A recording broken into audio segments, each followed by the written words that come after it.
शुरू करें। Hello hello साथियों, आज कई जगह खबरों में मैंने देखा लिखा हुआ है आम आदमी पार्टी को झटका। हज कमेटी में पहली बार भारतीय जनता पार्टी की एक कार्यकर्ता उसकी चेयरपर्सन बन गई और ऐसे बताया जा रहा है कि पता नहीं भारतीय जनता पार्टी कितना बड़ा चुनाव जीत के ये काम करती आ रही है। मुझे लगता है कि आज तक हमने कभी हज कमेटी के बारे में ये भी नहीं सुना होगा कि इसमें कोई चुनाव भी होता है, क्योंकि जो चुनाव है ये मात्र 6 लोगों का चुनाव होता है और वो 6 लोग चुनी हुई सरकार द्वारा हज कमेटी में भेजे जाते हैं। जाहिर सी बात है, तब एक ही सरकार कुछ लोगों को भेजती है तो उसके अंदर आम राय से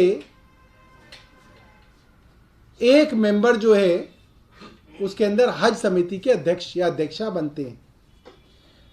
इस बार हज समिति के जो मेंबर्स बने उसके अंदर उपराज्यपाल महोदय ने दिल्ली वालों के साथ बेईमानी की और इतनी बड़ी बेईमानी है एलजी साहब ने की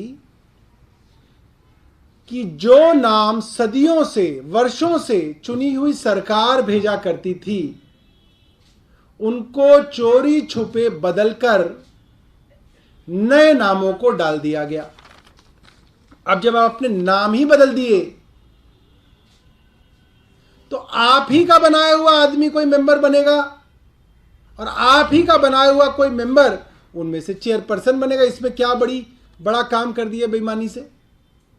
इसके अंदर 6 मेंबर होते हैं, 2 मेंबर क्योंकि भारतीय जनता पार्टी के पास कोई मुस्लिम विधायक था ही नहीं और क्योंकि मुस्लिम विधायक विधानसभा में उपलब्ध थे इसलिए 2 मेंबर तो 2 मुस्लिम विधायक बने, क्योंकि ये मजबूरी थी एलजी साहब की। हो सकता है अगली बार किसी भारतीय जनता पार्टी के मेंबर का धर्म परिवर्तन करा दें, कहो कि भाई हज कमेटी के अंदर इस बार जो है वो करना है हमें कब्जा, तो 2-3 लोग जो है धर्म परिवर्तन करके मुस्लिम बन जाए तो भी हज कमेटी में जो है कब्जा हो सकता है। ये भी सोच सकते हैं एलजी साहब, आगे तो कहीं तक भी सोच सकते हैं। तो किया ये कि 2 एमएलए तो आम आदमी पार्टी के पहुंचे, अब्दुल रहमान साहब और हाजी यूनुस साहब। एक एमपी करना था, उन्होंने अपने एक एमपी गौतम गंभीर कर लिए। एक काउंसलर करनी थी, एलजी साहब ने बेईमानी करके चुनी हुई सरकार द्वारा भेजे हुए काउंसलर का नाम नहीं बल्कि एक कांग्रेस की काउंसलर को यहां पे लेके आया, क्योंकि भारतीय जनता पार्टी के पास ये भी नहीं थी। तो नेक्स्ट चॉइस उनके पास कांग्रेस की काउंसलर थी, तो कांग्रेस की एक मुस्लिम काउंसलर नाजिया दानिश को लेके आए गए और 2 भारतीय जनता पार्टी से जुड़े हुए लोगों को लाया गया। एक हैं कौसर जहान, जो साफ तौर पे भारतीय जनता पार्टी की तरफ से उनकी वकालत करती हुई दिखती रहती हैं, मयूर विहार में रहती हैं। और दूसरे एक मोहम्मद साद हैं, जिनको स्कॉलर नाम से स्कॉलर के कोटे के अंदर लाया गया। और जब उनसे पूछा गया आज हज कमेटी के इलेक्शन के दौरान कि भाई साहब आपके पास स्कॉलर की डिग्री है, तो उन्होंने बोला कि अभी डिग्री नहीं है मगर 2.5 साल में आ जाएगी। जो जिस स्कॉलर के पास, तथाकथित स्कॉलर के पास अभी डिग्री भी नहीं है, मुस्लिम पर्सनल लॉ बोर्ड की जो पढ़ाई होती है या और कोई इसकी डिग्री होती है, वो डिग्री भी नहीं है उनके पास, वो भी डिग्री अभी आनी है। इस तरीके से बेईमानी से एलजी साहब ने पहले मेंबर बदले और फिर जबरदस्ती डरा धमकाकर, जैसे कहा जाता है कि बंदूक की नोक पर, इसका नोटिफिकेशन कराया, जो कि बहुत ज्यादा शर्म की बात है। और मेरे से अभी एक साथी रिपोर्टर कह रहे थे कि साहब अब आप क्या करेंगे, कोर्ट जाएंगे। और मैं कार में आते आते ये बात सोच रहा था कि जहां पे 2 सरकारों के बीच में जो रिश्ता है वो एक लिहाज का रिश्ता है, कि ये लिहाज है, इसकी हर चीज जो है उसके लिए कानून जो है बना तो हुआ है, मगर कई जगह लिहाज से चल रहा है। मान लीजिए आपको किसी की शादी के अंदर इनवाइट किया है,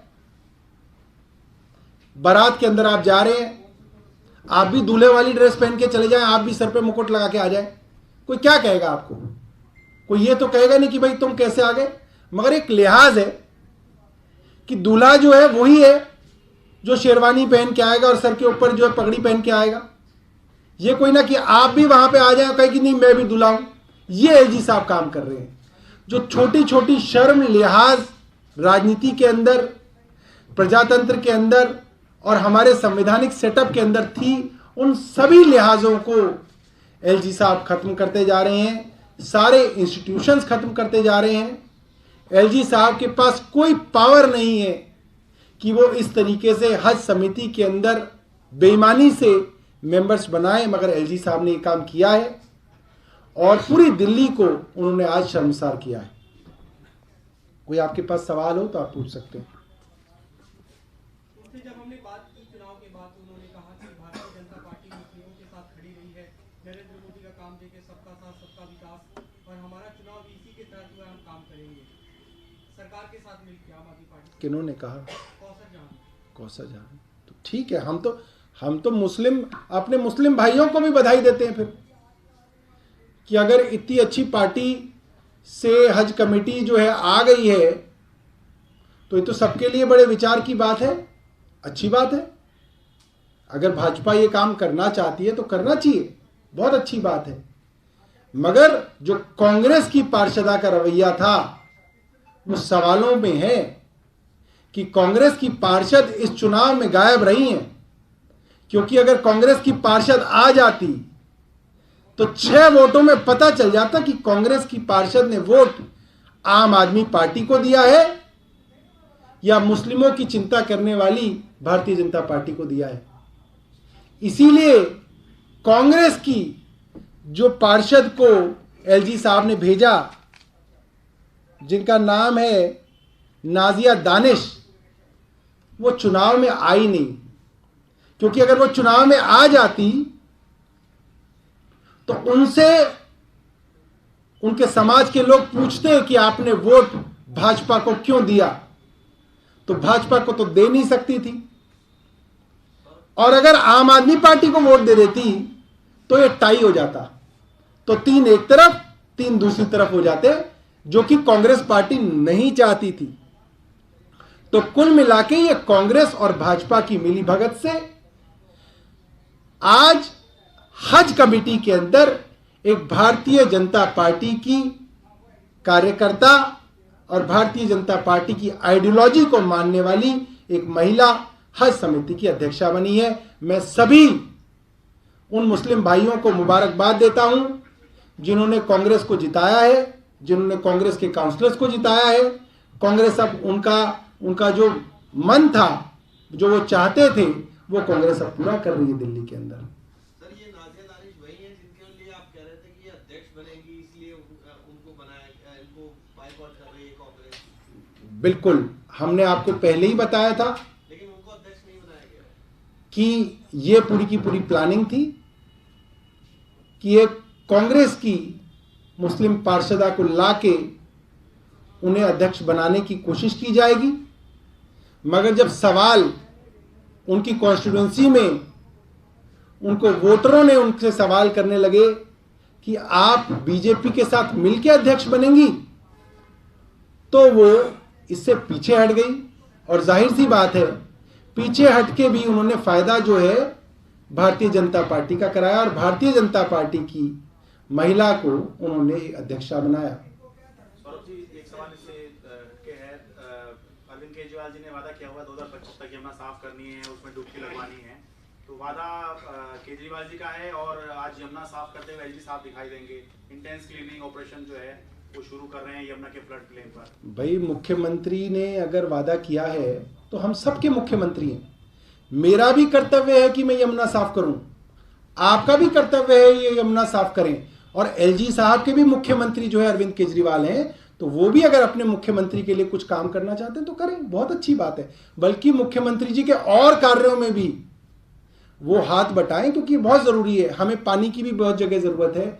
हरियाणा से अगर थोड़ा पानी भी वो दिलवा सकें तो दिल्ली के अंदर पानी के लिए हम बहुत कुछ कर सकते हैं। एसटीपीज़ के लिए वर्षों से ज़मीन जो है हम डीडीए से मांग रहे हैं, अगर वो मिल जाए तो उसके अंदर भी मदद कर सकते हैं। जो मदद कर सकते हैं एलजी साहब बिल्कुल करें, उसमें कोई दिक्कत नहीं। अपने मुख्यमंत्री के लिए उनको करना चाहिए। लेकिन साहब उनका कहना है कि जब आप सरकार नहीं कर पाई तो फिर बाद में एनजीटी ने उनको जिम्मेदारी दी और वो जिम्मेदारी वो निभा रहे हैं। अब देखिए, एनजीटी के अंदर जो वो संस्था बनी हुई है वो बहुत पहले से बनी हुई है। एनजीटी वो जो एक कमेटी बना के रखती है वो काफ़ी वर्षों से बनी हुई है, और मुझे लगता है कि अगर वो मेहनत करना चाहते हैं तो उन्हें करने देना चाहिए। उसके अंदर हमें जो है कोई दिक्कत नहीं है। और जितने भी प्रोजेक्ट्स का वो जिक्र करते हैं वो सारे के सारे प्रोजेक्ट्स पहले जल बोर्ड के बोर्ड में आते हैं। बोर्ड जो है, जिस बोर्ड का मैं वाइस चेयरमैन हूँ, उसके अंदर वो एसटीपी के सारे प्रोजेक्ट्स आते हैं। वहाँ हम उनको फंड देते हैं, वहाँ हम प्रोजेक्ट्स को अप्रूव करते हैं, और फिर वो एसटीपीज़ के तौर पे या ड्रेन्स को ट्रैक करने के तौर पे उसके इंफ्रास्ट्रक्चर के अंदर तब्दील होते हैं। तो वो तो सारी की सारी प्रक्रिया जो है हमारे बोर्ड से होके ही निकलती है। अभी तक जो है एलजी साहब के पास ये शक्तियाँ नहीं आई हैं कि वो जो है खुद जो है जल बोर्ड की जगह जो है ये सारे डिसीजन ले पाएँ। यानी आप कह रहे हैं कि एलजी आपका जो मॉडल है वो कॉपी कर रहा है? नहीं, एलजी साहब अपने मुख्यमंत्री जी के काम में हाथ बटा रहे हैं।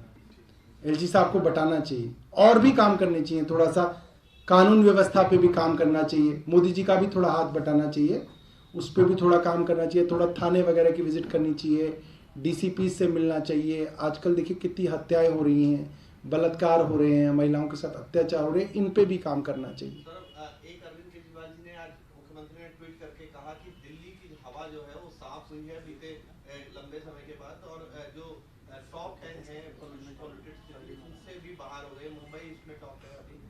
उस पर क्या ऐसा आप लोगों ने किया जो इस तरीके की हवा साफ हो गई? देखिए, मैं ये समझता हूँ कि इसके अंदर सबसे बड़ा क्रेडिट अगर किसी का है तो वो दिल्ली वासियों का है।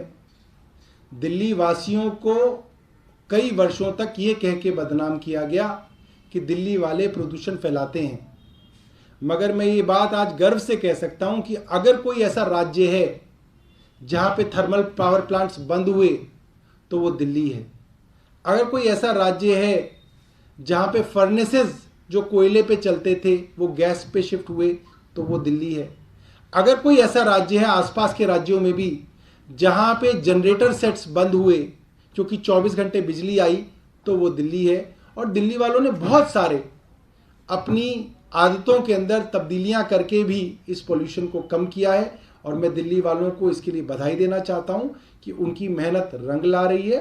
और भी हमें अभी मेहनत करने की ज़रूरत है, पोल्यूशन को और कम करने की ज़रूरत है।